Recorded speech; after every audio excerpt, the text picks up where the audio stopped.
हाय दोस्तों, पिछली वीडियो में हमने पारंपरिक सुरक्षा के बारे में बात की थी।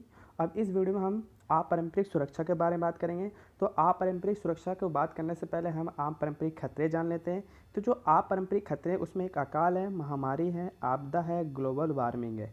और इन समस्या का समाधान एक देश अकेला नहीं कर सकता। जो ग्लोबल वार्मिंग है सभी देशों को मिलकर करना पड़ता है और ये बहुत बड़ी समस्या है। और इसके समाधान के लिए अपारंपरिक सुरक्षा के उपाय कौन कौन से हैं तो देखते हैं। तो पहला, अंतर्राष्ट्रीय संगठन को मजबूत करना। जो अंतर्राष्ट्रीय संगठन है वो ग्लोबल वार्मिंग को कम करने के लिए, आपदा जैसी समस्या को कम करने के लिए कई महत्वपूर्ण भूमिका निभाती है। कई सारी जो बीमारियां होती है उनको उनसे निपटने के लिए और विश्व को इन बीमारियों से निजात दिलाने के लिए यह अंतर्राष्ट्रीय संगठन बहुत महत्वपूर्ण भूमिका निभाती है। जैसे कि एक है WHO, वर्ल्ड हेल्थ ऑर्गेनाइजेशन। ये कई सारी जो बीमारियाँ आती है उसके लिए कई सारे अभियान चलाती है और उन समस्या और उन बीमारियों का समाधान करती है। अगला है UNO, एक ये भी संगठन है जो बहुत महत्वपूर्ण भूमिका निभाती है। आगे देखते हैं। आगे, पर्यावरण सुरक्षा के लिए सभी देशों को सामने आना। देखो, सामने आने का मतलब है कि पर्यावरण सुरक्षा को बचाया जाए और सब देश आगे भी आए हैं, ऐसी बात नहीं है। पर्यावरण को बचाने के लिए कई सारे सम्मेलन भी किए गए, जैसे एक पृथ्वी सम्मेलन, एक क्योटो प्रोटोकॉल सम्मेलन। आप जानते होंगे इनके बारे में, उम्मीद करता हूँ। तो ये क्या है, पर्यावरण को बचाने के लिए कई देश आगे आए। इसमें मैं आपको एक चीज़ और बताऊँ, ये आरोप लगाया जाता है कि पर्यावरण को जो सबसे ज़्यादा जो नुकसान पहुँचा है वो विकसित देशों ने पहुँचाया है। इसलिए उनका फ़र्ज बनता है कि विकसित देश पर्यावरण सुरक्षा के लिए सबसे ज़्यादा धन या दान दे। अगला, प्रकृति नियमों का पालन। जब मानव प्रकृति नियमों का पालन नहीं करता है तो कई सारी आपदाएं और कई सारी महामारी का जन्म होता है। वर्तमान में जो चीन में जो कोरोना वायरस उत्पन्न हुई वो प्रकृति नियमों का पालन ना करने के कारण ही हुई।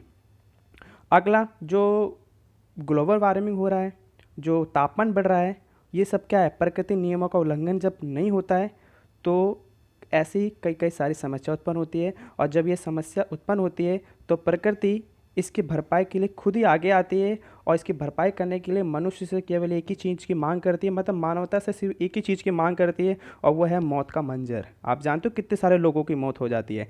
आगे है गरीब देशों की मदद करना। गरीब देशों से कई सारी समस्या निकल के आती है, कई सारी बीमारी निकल के आती है और इनकी जनसंख्या बहुत तेज़ी से बढ़ती है।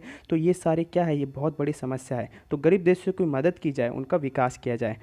अगला है सीमित मात्रा में रसायन का इस्तेमाल किया जाए। कई सारे देश परमाणु बमों का इस्तेमाल करते हैं, कई सारी मिसाइल दागते हैं, इससे कई सारे प्रकार के रसायन निकलती है जो नदियों को गंदा करती है, समुद्र को गंदा करती है, जैव विविधता को नुकसान पहुंचाती है। तो इनकी मात्रा को भी सीमित किया जाए और इसके इस्तेमाल पर रोक लगाई जाए। ये है उपाय अपारंपरिक के।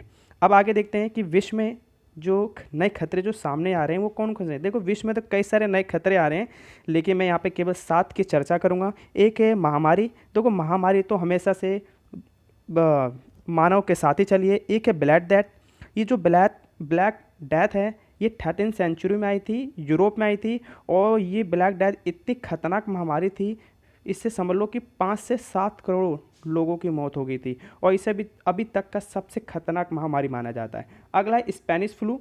Spanish flu first world war के समय आई थी और ये भी किसी से कम नहीं थी, ये भी 1 से 2 करोड़ लोगों को मौत की नींद सुला गई थी। अगला प्लेग। आपने 10th क्लास में चीन के बारे में पढ़ा होगा कि चीन में एक प्लेग की बीमारी आई थी। तो ये सब क्या, ये समस्या है। प्लेग की बीमारी चीन में भी है, यूरोप में ही, हर जगह फैलती रहती है। अगला इबोला। ये इबोला जो वायरस आया था ये अफ्रीका में आया था। अफ्रीका के कई सारे लोगों की मौत हो गई थी और पूरा अफ्रीका महाद्वीप को इसने प्रभावित किया था। कोरोना, ये जो चीन से आई थी, इसका प्रभाव पूरे विश्व में फैला हुआ है। तो ये भी बहुत खतरनाक रूप से फैलती जा रही है और ये भी कई सारे देशों को प्रभावित करता रहता है। अगला जो समस्या नए खतरे हैं वो है आतंकवाद। आतंकवाद तो हमेशा से ही खतरा बना रहता है। जो यहाँ पे जो मैंने पहला पॉइंट रखा वो रखा 9/11 का हमला। अमेरिकी इतिहास में अभी तक का सबसे बड़ा हमला माना जा सकता है। इसमें लगभग 3000 लोगों की मौत हो गई थी। अगला 26/11 जो भारत में हुई थी 2008 में, और ये मुंबई के ताज होटल में बम गिरा दिया गया था। उस बम ने उस पर आतंकवादियों ने हमला कर दिया था, जिसे 26/11 के नाम से जाना जाता है। एक उरी हमला हुआ था 2016 में, इसमें कई सारे हमारे भारतीय जवान शहीद हो गए थे। अगला पुलवामा हमला, इसमें भी हमारे कई सारे जवान शहीद हो गए थे। ये सब आतंकवादी गतिविधियाँ। अगला है मानवाधिकार। मानवाधिकार होता है क्या? मानवाधिकार होता है कि धर्म, जाति, लिंग में भेदभाव किए बिना सभी मनुष्य और सभी मानव को उपलब्ध करवाए जाते हैं, ये दिए जाते हैं, उसे मानवाधिकार कहते हैं। यहाँ पे लिखा है इसके बावजूद भी महिलाओं की तस्करी अभी भी जारी है, उनके जीने के अधिकार को छीना जाता है, बाल मजदूरी है, बाल सैनिक भर्ती है, मतलब बचपन में ही बच्चों को, ये बालक जो होते हैं उनको सैनिक में भर दिया जाता है और उनके जीवन के सबसे अनमोल चीज़ बचपन उनसे छीन लिया जाता है। तो ये भी बहुत बड़ी समस्या है, कई सारे देशों में ऐसी गतिविधियाँ जारी है। तो ये भी एक नए नए खतरे उभर के विश्व के सामने आ रहे हैं। अगला समुद्री स्तर, एक अनुमान के अनुसार ये कहा गया है कि अगर समुद्र का स्तर 2 मीटर ऊपर उठता है तो समझ लो कि बांग्लादेश का 20% भाग डूब जाएगा, थाईलैंड का 50% भाग डूब जाएगा, और जो मालदीव है भारत का पड़ोसी देश जो श्रीलंका के नज़दीक पड़ता है, ये भी पूरी तरह से डूब जाएगा, ये पूरी तरह से डूब जाएगा। तो ये भी बहुत बड़ा खतरा है। तापमान बढ़ता है, हिम पिघलता है और समुद्र स्तर बढ़ता है।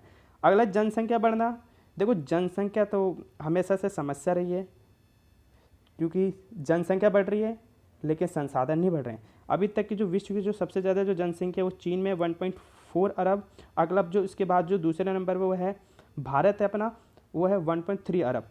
एक अनुमान के अनुसार ये कहा गया है कि विश्व की जो आधी जनसंख्या केवल 6 देशों में निवास करती है। अगर मैं बताऊं विश्व की आबादी कितनी है तो 6 से 7 अरब के बीच है, और उसकी जो आधी आबादी है केवल 6 देशों में निवास करती है। और वो 6 देश है कौन से?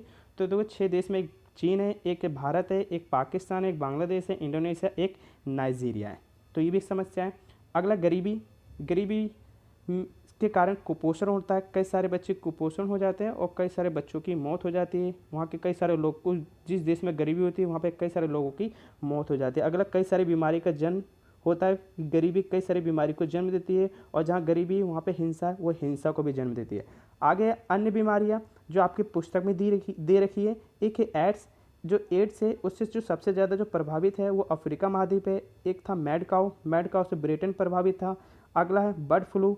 बर्ड फ्लू तो इतनी प्रचलित थी कि जो एक देश से दूसरे देश में निर्यात होते हैं मुर्गे की, वो उस पर रोक लगा दी गई थी। आगे है टीबी, डेंगू, मलेरिया। इसके साथ कई सारी ऐसी बीमारियां हैं जो पूरे विश्व के सामने उभर कर आ रही हैं। भारत में खतरे।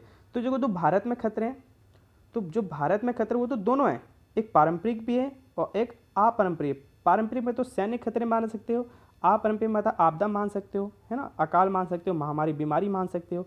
पारंपरिक खतरे के लिए क्या कर रहा है और अपारंपरिक खतरे के लिए भारत कौन कौन सी रणनीति अपना रहा है, इसकी हम नीचे चर्चा करते हैं। तो देखो यहाँ पे लेकर सैनिक बलों का आधुनिकीकरण।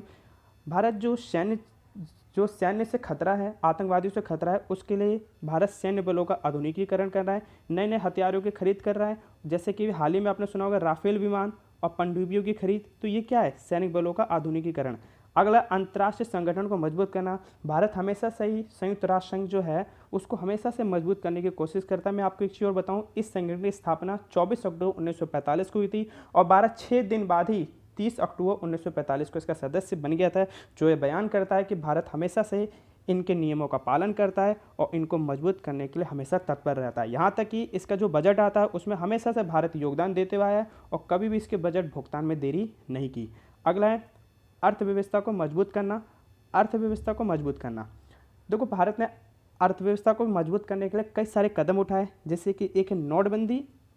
नोटबंदी से देश में कई सारे भ्रष्टाचार फैल गए थे और उस भ्रष्टाचार को कम करने के लिए भारत के जो प्रधानमंत्री थे, माननीय प्रधानमंत्री, उन्होंने नोटबंदी जैसे को कदम उठाया था। नहीं, अगला GST, goods and service tax, ये कर की चोरी को रोकने के लिए उठाया गया था। आगे है देश में गरीबी और बेरोजगार की संख्या को कम करने के लिए कई सारी योजनाएं चलाई गई, जैसे पंचवर्षीय योजना होगी, मनरेगा होगी। इसके अलावा कई सारी योजनाएं जो देश की अर्थव्यवस्था को मजबूत करने के लिए कदम थे।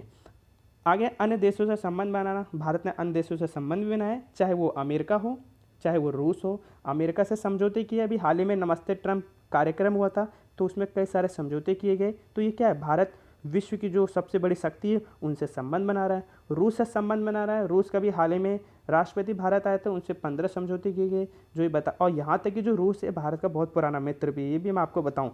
तो ये क्या अन्य देशों से संबंध कर रहा है। आगे है सार्क हो, आसियान के देशों से संबंध, ये सब बना रहा है ताकि भारत की स्थिति मजबूत हो सके। अगला घरेलू समस्या का समाधान।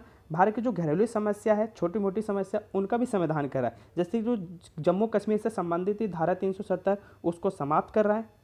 और यहाँ तक कि जो घुसपैठिया हैं उसके लिए CAA आया है और एनआरसी लाया गया है, जो भारत में गैर कानूनी रूप से निवास कर रहे हैं उनको दोबारा से उनके देश में भेजने के लिए भारत सरकार एनआरसी और सीएए कानून लाया है, जो ये बयान कर रहा है कि भारत अपने घरेलू समस्या को समाधान करने के लिए हमेशा उत्तरदायी रही है। तो भारत अपने पारंपरिक अपारंपरिक खतरे से निपटने के लिए ये सारे कदम उठा रहा है। तो आज की वीडियो में इतनी, मिलता है अगली वीडियो में। वीडियो देखने के लिए धन्यवाद।